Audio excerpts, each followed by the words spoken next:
Străjime, am găsit la un nou vlog. Am vrut să vă anunț mai bine înainte în cap la masă, după acum am plecat de la masă, să fac niște întrebări, Q&A și tot 3 provocări și întrebări. Întrebări sau provocări. Aveți idei, lăsați-mi în comentarii, dați, știți voi cum lăsați în comentarii. Da? Trebuie să fi probabil cea mai nebună serie. O să joc Mortal Kombat Story Mode, Injustice să joc mai mult. Și Mortal Kombat Story, bă, dacă merge pe laptop, joc Story Mode. Deci că vreau să vă zic.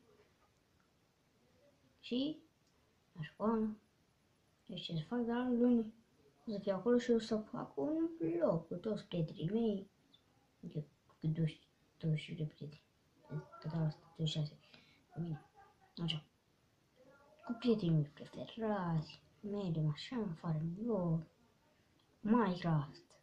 O să vină pe canal luni, nu luni, marți. O să vină Minecraft. Pe ce? Pentru că o să încep cu prietenul meu cum l-a luat gratis și o să-mi spun și mie, sunt sigur de asta. Dacă nu mai devreme.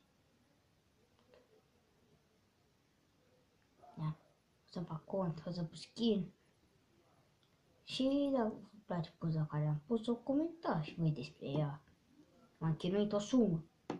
Nu am vreo 2 luni să pun o poză. Și vede, 2 luni? Poză să știu. Ce cum vă puneți poza? Mergeți pe magazin, dați pe codul vostru, dați pe fotografia aia unde apare o persoană, dați acolo, mai dați, vedeți profilul și dați la setări stare și apare stare, copertă stare, fotografie, nu știu, de profil. Da. Cam asta, acest videoclipul, acesta a fost videoclipul. Nu uitați dacă v-a plăcut sau nu v-a plăcut să dați like sau dislike, să vă abonați la canal și ne auzim data viitoare. Pa, pa!